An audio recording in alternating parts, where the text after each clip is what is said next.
Kita akan belajar firman Tuhan dari surat Rasul Paulus kepada jemaat di Galatia pasal yang kedua ayat yang ke-20. Dikatakan demikian, namun aku hidup tetapi bukan lagi aku sendiri yang hidup, melainkan Kristus yang hidup di dalam aku. Dan hidupku yang kuhidupi sekarang di dalam daging adalah hidup oleh iman dalam anak Allah yang telah mengasihi aku dan menyerahkan dirinya untuk aku. Sekali lagi, namun aku hidup tetapi bukan lagi aku sendiri yang hidup, melainkan Kristus yang hidup di dalam aku. Dan hidupku yang kuhidupi sekarang di dalam daging adalah hidup oleh iman dalam anak Allah yang telah mengasihi aku dan menyerahkan dirinya untuk aku. Bapak Ibu yang terkasih di dalam nama Tuhan kita, apakah engkau mengerti apa arti ayat ini? Rasul Paulus berkata kepada jemaat di Galatia bahwa dirinya sendiri sebagai rasul dari Kristus yang mulia itu, dia hidup bukan lagi tentang hidup dirinya sendiri, tapi ia hidup sebagai tanda bahwa kepenuhan Kristus atas anugerah ada di dalam dia.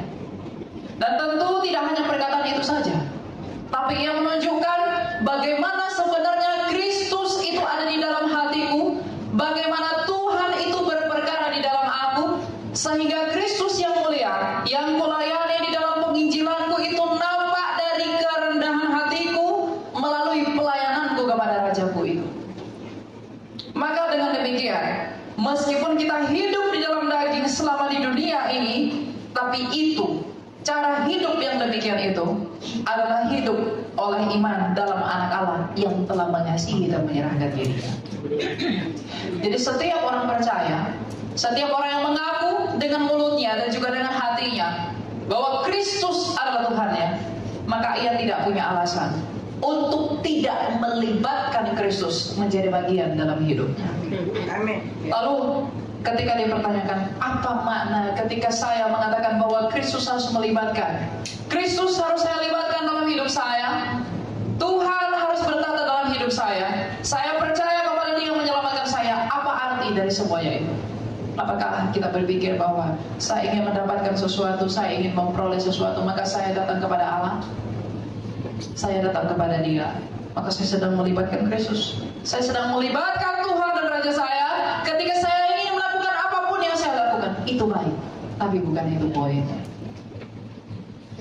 Hidup adalah Kristus, bukan tentang kita menikmati bagaimana Ia menang melalui kebangkitannya, tapi tidak turut mengambil bagian di dalam penderitaannya. Penderitaan orang Kristen adalah hidup di dalam perintah Kristus. Karena perintah Kristus menuntut semua orang untuk menjauhi dosa-dosa itu. Mengenai hidup adalah Kristus, itu tentang apa yang sudah kamu lakukan di dalam anugerah yang diberikan kepada kamu.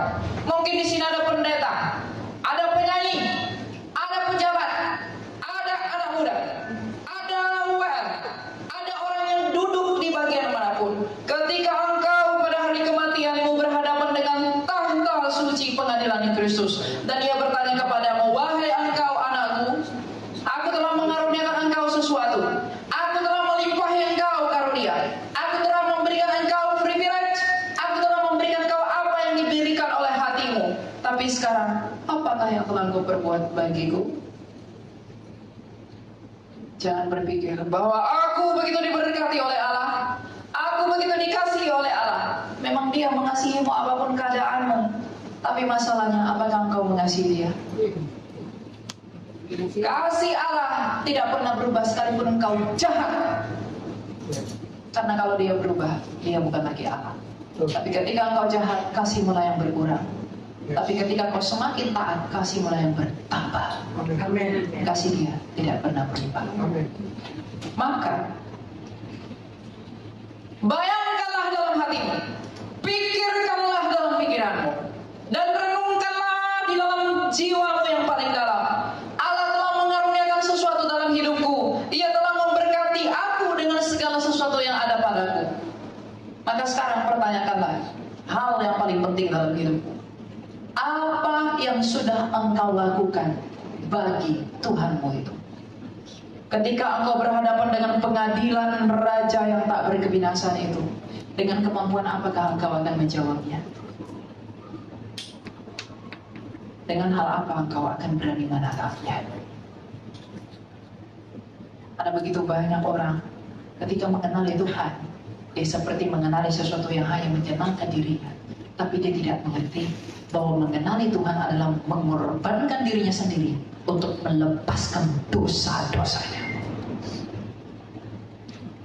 untuk melepaskan keinginan yang sia-sia, melepaskan hal-hal yang berkenan bagi dunia tetapi tidak berkenan buat Allah. Sekalipun anak muda demikian, anak-anak muda yang ada di tangga atau yang ada di belakang atau yang ada dimanapun, kemudaanmu bukanlah masa di mana hidupmu yang muda itu engkau pergunakan untuk memikirkan hal-hal yang tidak berkenan bagi rajamu yang kamu sebut Allahmu. Tapi kemudaanmu adalah tentang bagaimana engkau berguna bagi Tuhan. Aku telah melihat saudara mudaku yang sangat muda sudah mati. Dia terbaring di petinya, tidak ada kemuliaan di wajahnya. Dia hanya hidup sebentar, sore sudah mati, besok sudah mati. Seperti tadi lagu kita, cepat semua berlalu. Kalau engkau tahu bahwa betapa cepatnya orang melupakan siapa dirimu setelah kematianmu, engkau tak akan menyenangkan siapapun selain Allah dalam hidupmu.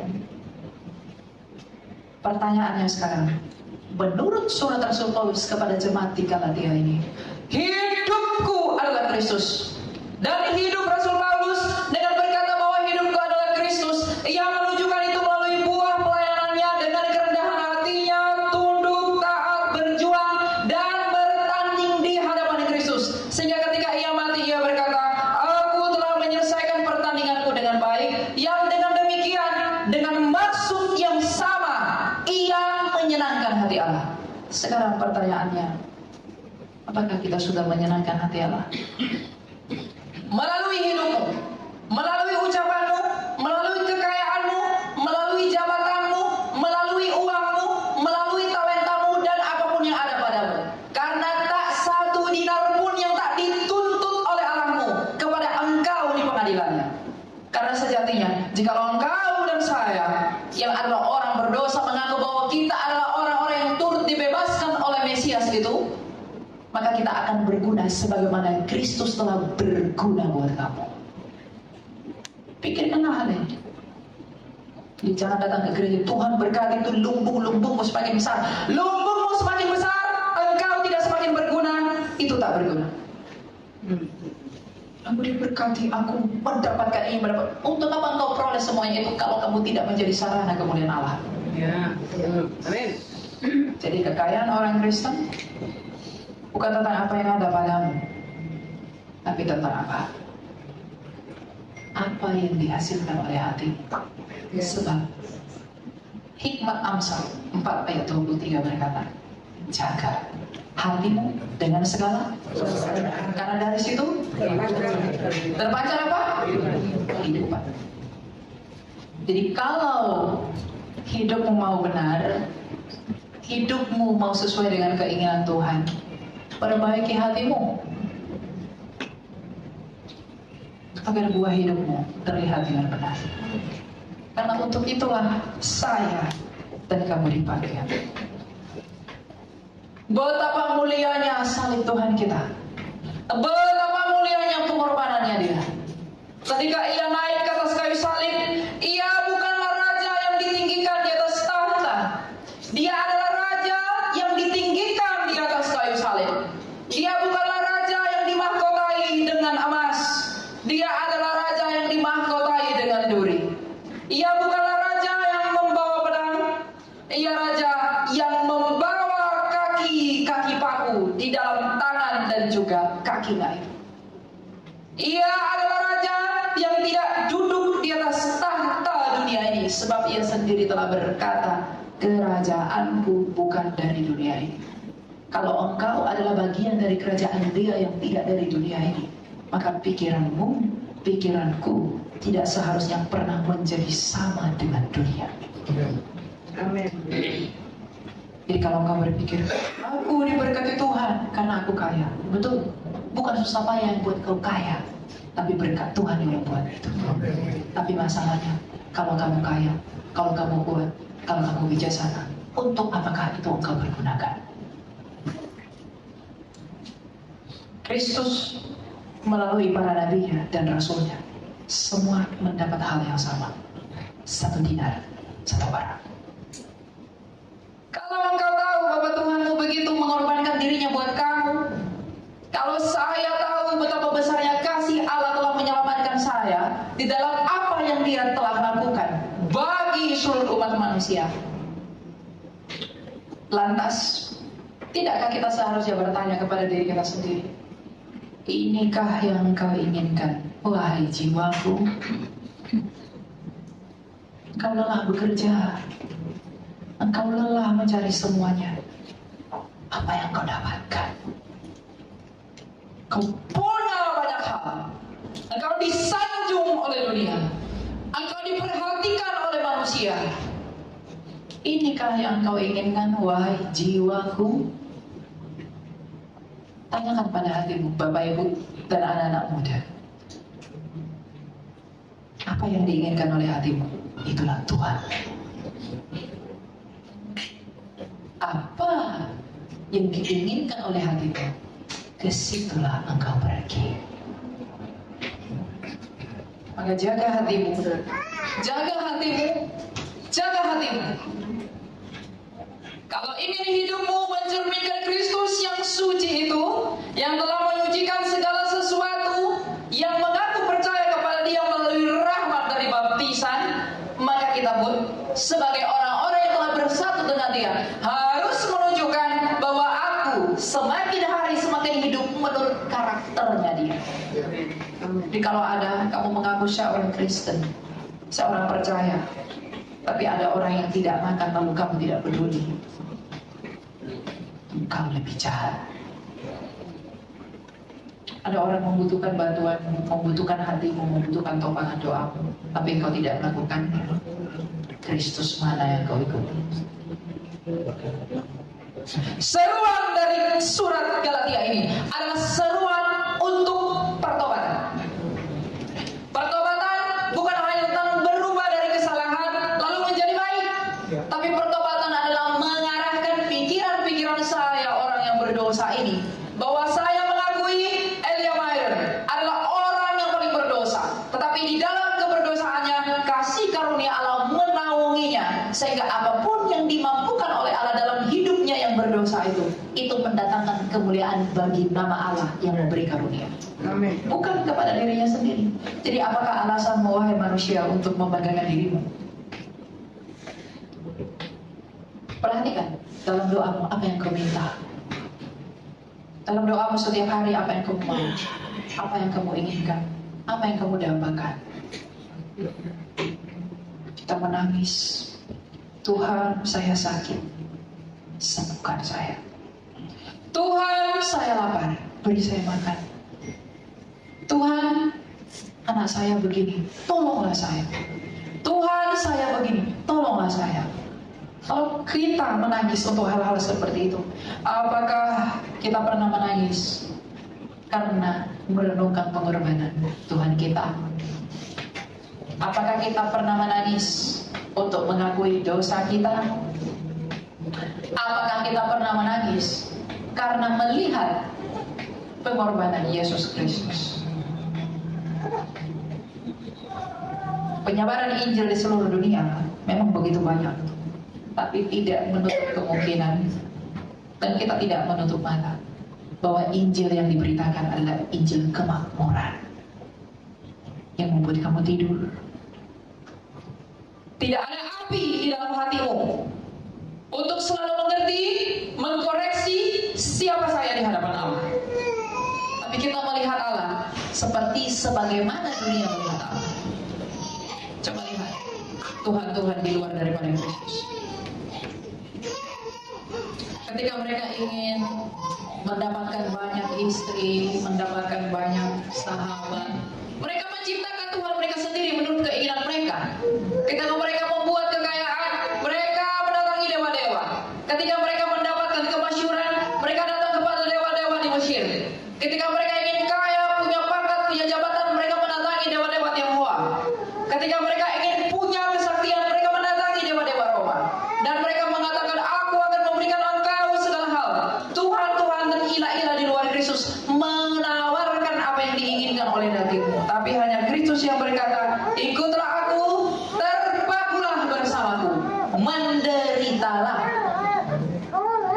Jadi kalau kita mengaku bahwa kita mengikut Kristus, tapi cara hidup kita, apa yang kita pikirkan, apa yang kita inginkan, dan apa yang kita dambakan, itu seperti apa yang diinginkan oleh dewa-dewa tadi, maka kita bukan pengikut Kristus yang sesungguhnya.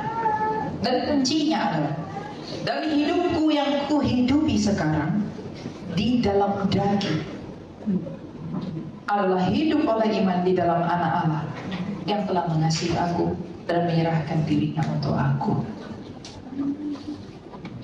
Dunia ini adalah kebun anggur yang dicipta oleh Allah. Sang Bapa itulah pengusahanya.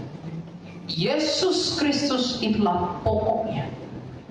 Saya dan kamu adalah ranting-rantingnya, tapi buahnya hanya kamu yang tahu. Tidak akan ada apa yang kau bisikkan di kamar itu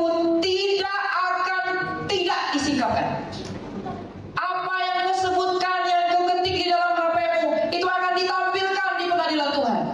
Apa yang kau bisikkan di dalam kamarmu, itu akan diserukan dari atap rumah di pengadilannya. Maka berhati-hatilah, sekali lagi berhati-hatilah dengan apa yang diinginkan oleh hatimu, apa yang engkau lakukan sebagai tanda bahwa engkau sungguh-sungguh bersama-sama dan bersatu dengan Tuhanmu itu. Kalau kita sungguh-sungguh masuk di dalam, hidup bersama-sama dengan Dia, maka apapun yang ada di kamar, apapun yang ada di dalam smartphone-mu, itu tidak akan mempermalukan kita di hari pengadilan itu. Tapi, kalaupun kita sudah pernah melakukan itu, apa yang jahat di dalam kamarmu, apa yang jahat di dalam HP-mu, apa yang jahat dalam hatimu, maka sekarang rendahkan dirimu, minta ampun kepada Allah, karena Ia berkata, Ia akan menyucikanmu dari segala pelanggaran. Menangislah untuk itu, wahai jiwamu. Jangan kita menangis, aduh saya sakit, saya pengen sembuh. Orang sakit itu sembuh itu mujizat yang enteng sekali. Yang paling butuh pertobatan. Kalau mengubah hati itu susah sekali. Jadi lihatlah kembali hidupmu yang lama, apa yang sudah kamu lalui, bahwa hari ini adalah anugerah Tuhan, hari ini adalah kasih karunia Tuhan. Kalau Tuhan masih izinkan saya berdiri berbicara dengan Bapak Ibu, dan Anda di sana duduk mendengarkan saya, itu adalah kasih karunia Tuhan untuk menemukan pertobatan, mencari wajah Allah dan perkenanannya, dan melayani Dia. Layanilah Allah. John Calvin pernah berkata, seorang teolog reformasi yang sangat terkenal, bahwa pelayanan yang tertinggi itu bukan menjadi hamba Tuhan. Pelayanan yang tertinggi adalah mengambil bagian di dalam tahta pemerintahan. Mengapa? Karena pelayan Tuhan memang memberi makan firman yang hidup, tapi orang yang ada dalam pemerintahan itu menentukan orang itu mati atau tidak sebelum mendengarkan Injil. Siapapun di sini yang ada di dalam pemerintahan, saya tidak pernah takut khotbah di hadapan polisi, Kapolri, siapapun saya tidak takut. Kamu tidak suka saya tidak perlu. Kalau kamu salah, kamu salah. Meskipun saya anak kecil. Kalau kamu diberi kepercayaan, kamu diberi anugerah untuk mengampu semuanya itu, maka usahakanlah engkau dan saya dapat mempertanggungjawabkan itu di hari pengadilannya nanti. Para penyanyi, apa yang kau nyanyikan, apakah itu sesuai dengan hidup dan tidak kan? Saya sebagai pengkhotbah, apakah yang saya khotbahkan ini sesuai dengan hidup saya? Apakah yang saya katakan ini sudah sesuai dengan perlakuan saya? Saya mengajar kamu mengasihi, apakah saya sudah mengasihi? Lagi-lagi apa yang saya katakan ini bukan hanya menusuk engkau, tapi ini lebih tajam menusuk saya. Makanya kalau ada hamba Tuhan merasa jadi nabi, itu hamba Tuhan abal-abal. Dia merasa saya lebih suci, saya lebih baik, saya lebih hebat, lalu dia pengen sekali dihormati, diberi sekian protes, harus treatment begini-begini. Engkau hamba setan, bukan hamba Tuhan. Jadi kalau ada hamba Tuhan yang seperti itu, bertobat. Bukankah itu yang buat banyak orang tersandung? Lalu ia berkata, hidup di dalam Kristus, mari hidup menjadi Kristus, mari hidup seperti Kristus. Tapi ia tidak mau rela menanggung kehinaannya Kristus. Kristus tidak memperoleh apapun, ia tidak memungut upeti, ia tidak meminta-minta, ia tidak melakukan apapun yang menyandung pengikutnya itu. Karena ia sendiri tidak punya apapun ketika datang ke dunia ini. Sekalipun ia yang menciptakan apa yang kamu sebut milikmu. Tapi dia ingin mengajari saya yang berdosa dan engkau juga yang berdosa. Untuk apa? Untuk hidup seperti dia. Maka di dalam pembaruan itu, di dalam hal yang seperti itu, kita bisa menemukan apa yang sebenarnya diinginkan dan dikehendaki oleh Tuhan kita. Jadi lihat ke belakang. Sejauh apa kita telah berbuat? Apa yang telah kita lakukan? Apa yang telah kita laksanakan? Melayani Tuhan, Anda tidak harus berdiri di mimbar, Bapak Ibu. Justru Anda yang tidak berdiri di mimbar itulah yang paling penting. Karena engkaulah tubuh Kristus itu. Ada persekutuan doa seperti ini. Itu adalah salah satu upaya agar kita bisa menemukan Allah di dalam persekutuan. Tapi tanyakan kembali, mengapa aku datang ke persekutuan doa? Karena banyak sekali pisang.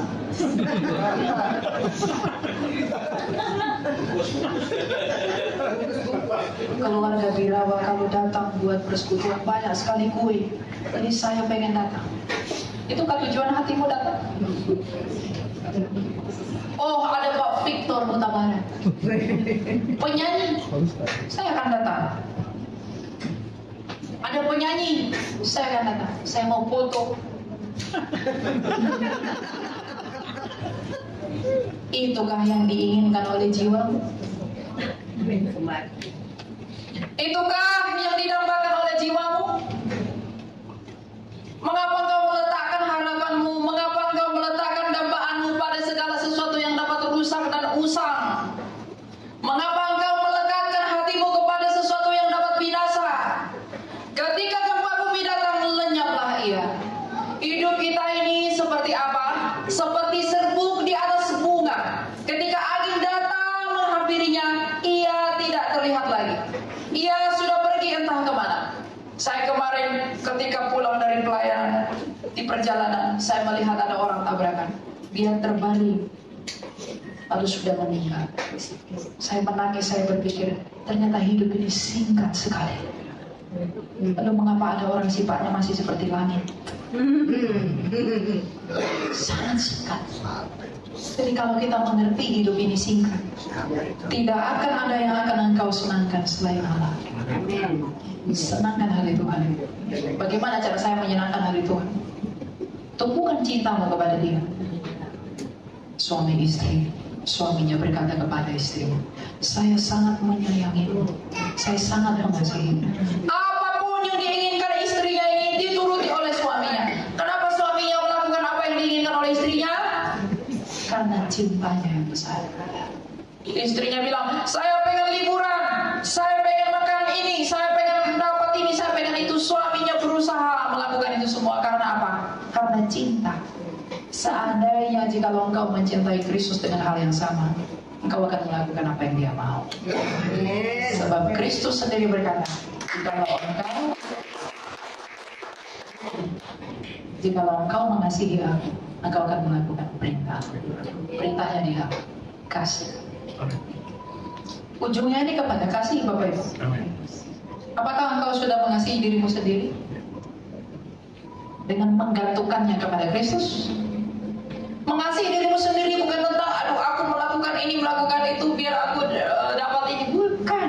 Mengasihi dirimu sendiri artinya adalah engkau sungguh-sungguh percaya kepada Kristus agar jiwamu yang berdiri di tepi jurang kebinasaan itu tidak binasa, karena fakta bahwa hanya Kristus yang bisa menyelamatkan kamu melalui kebangkitannya itu.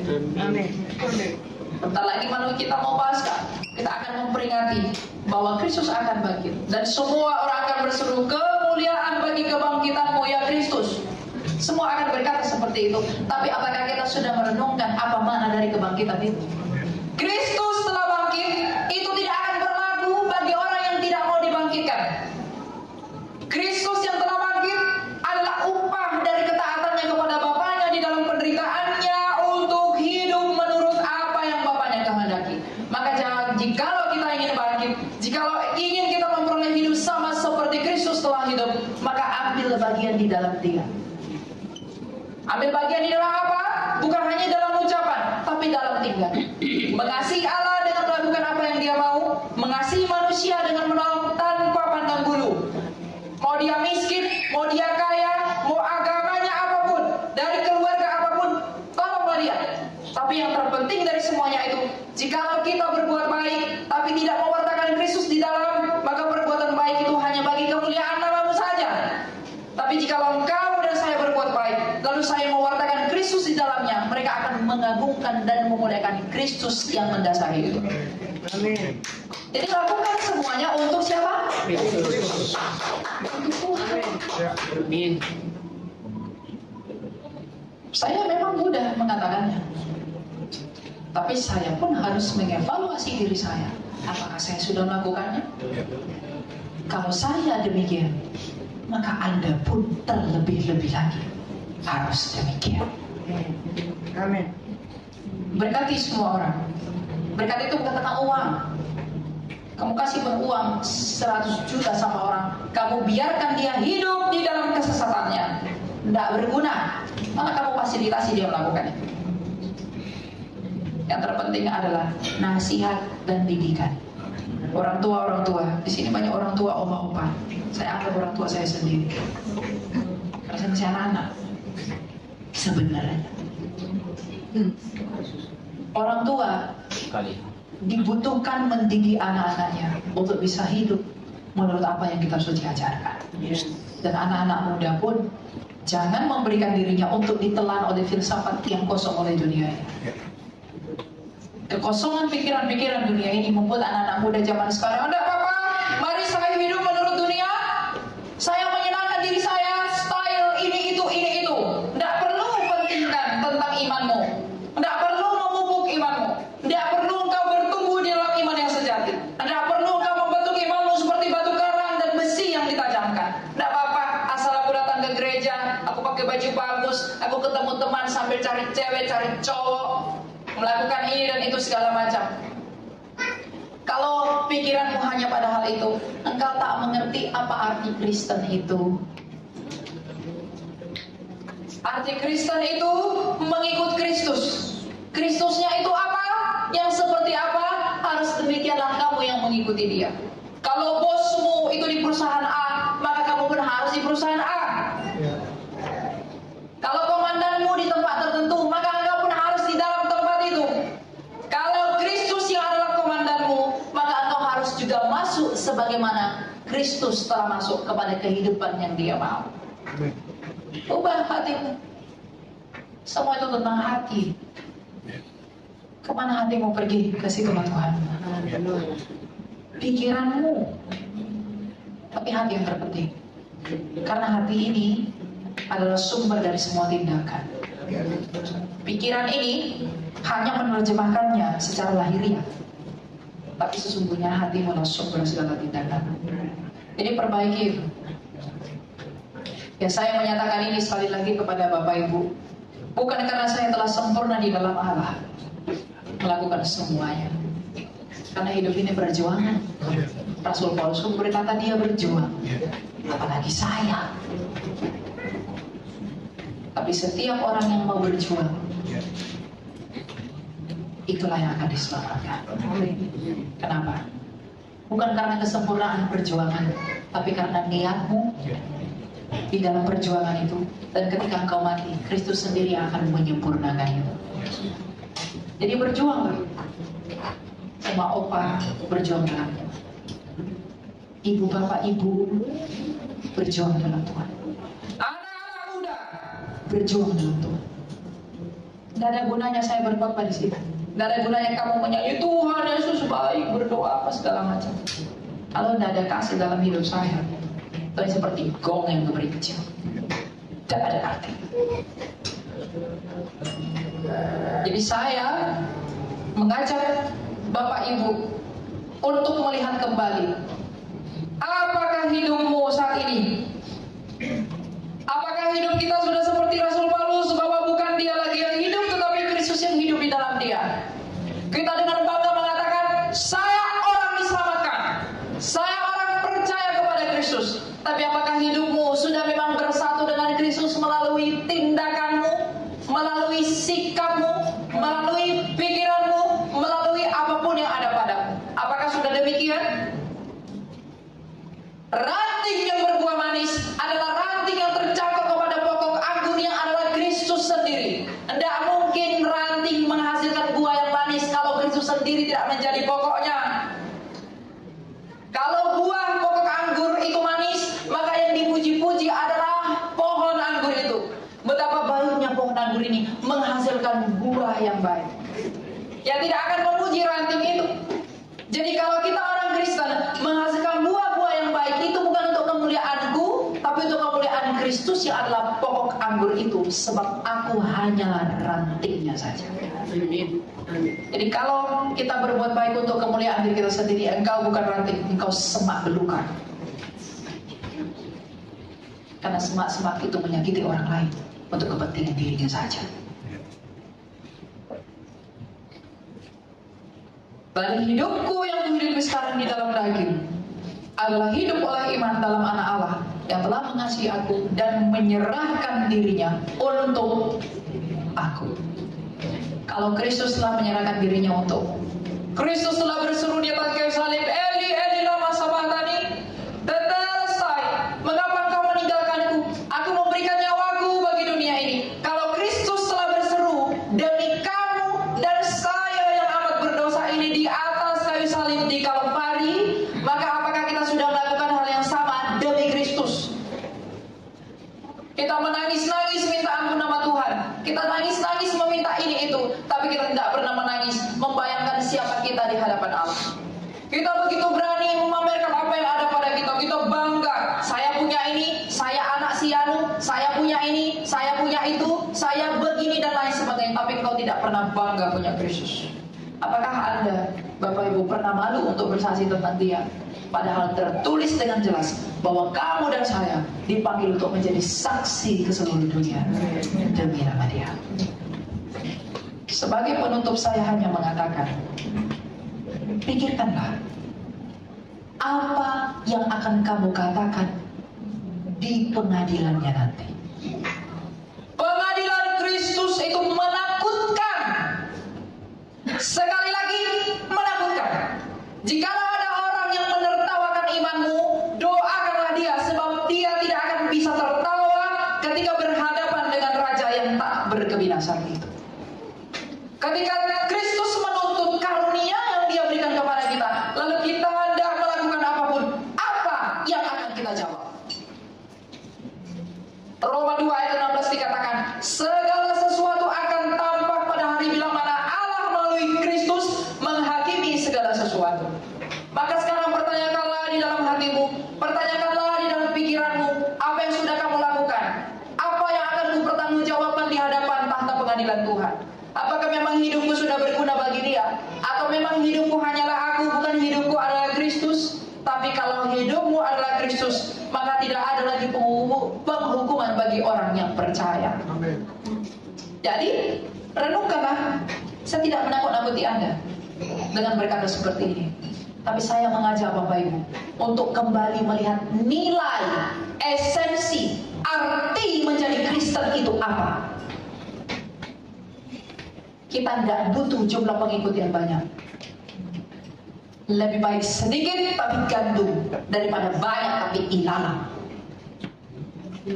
Kebenaran bahwa Kristus mengajak semua pengikutnya untuk memikul salibnya, menderita bersama dengan Dia untuk melawan hawa nafsunya, melawan dosa-dosanya, mengorbankan dirinya bagi kemuliaan Allah.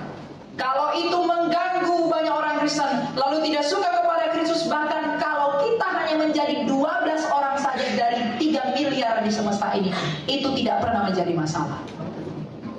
Karena setetes madu murni itu lebih manis daripada semangkok madu campuran. Jadi renungkanlah,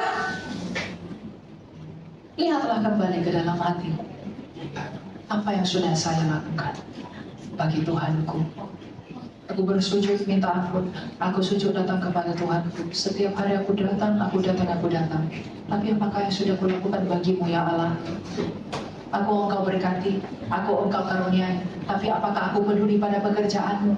Apakah aku peduli terhadap pelayananmu? Apakah aku sudah melakukan apa yang kau tuntut? Apakah aku sudah menjadi berkat bagi namamu? Sebab kita telah melihat begitu banyak orang mati di dalam kemalangannya, belum mengenali Kristus, yang dengan demikian jiwanya tidak tertolong. Maka jadilah alat yang berguna, bukan untuk dirimu, karena engkau sudah dimiliki Kristus, maka bergunalah bagi Kristus itu. Ranting hanya berguna bagi pokoknya.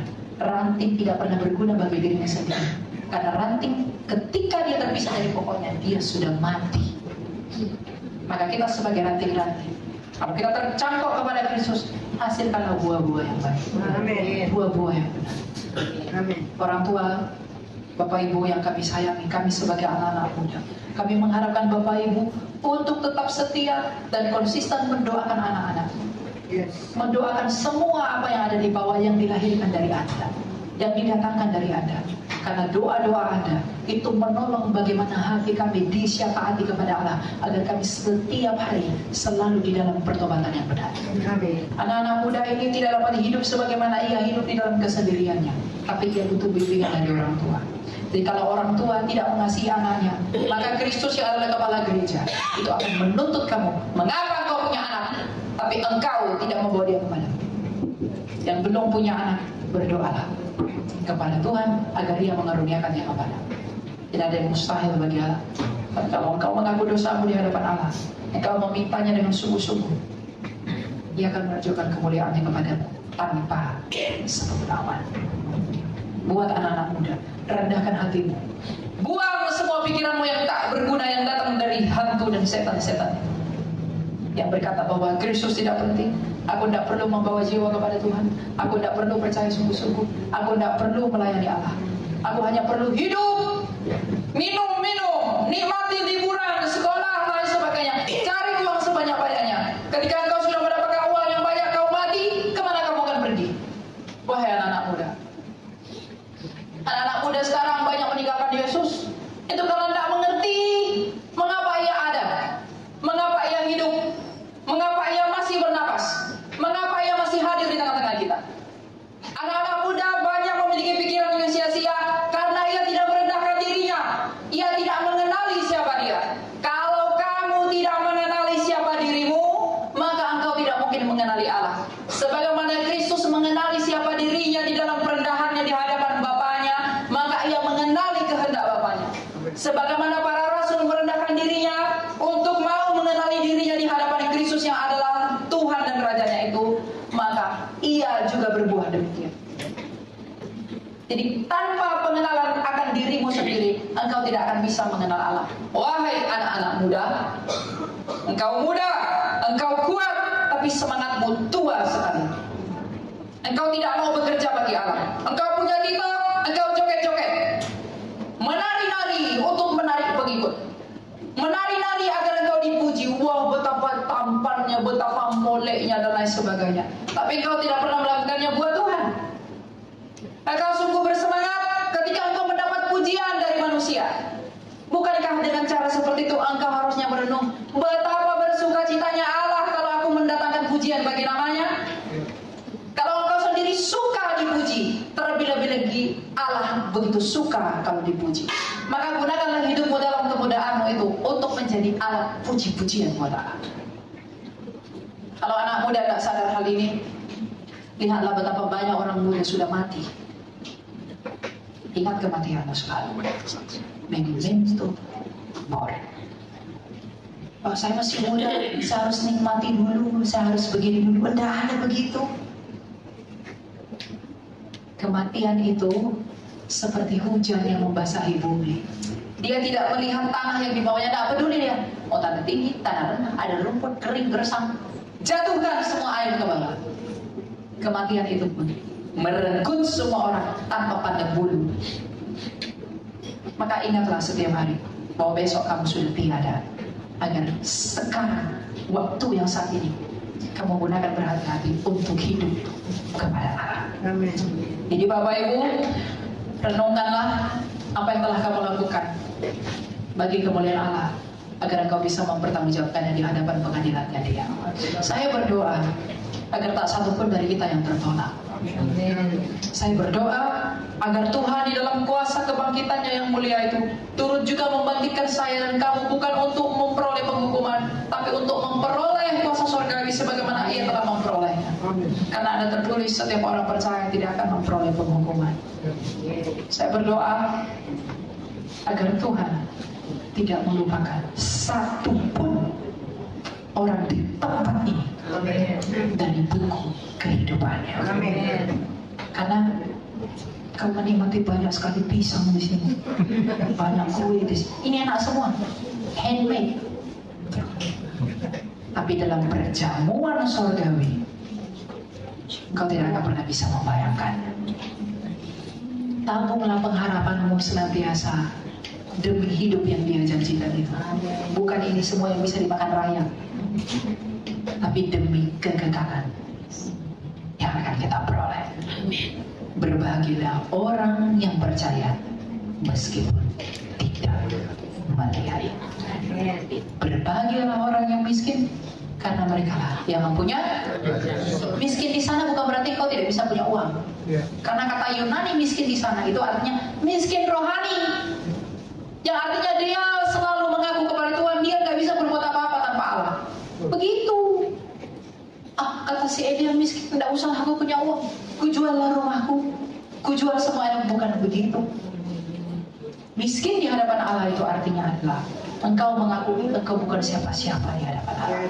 Meskipun kau punya rumah gedung-gedung 50 petak di mana-mana, tapi engkau mengakui bahwa semuanya itu dari Allah. Aku merendahkan diriku dan memberikannya untuk Allah juga. Amin.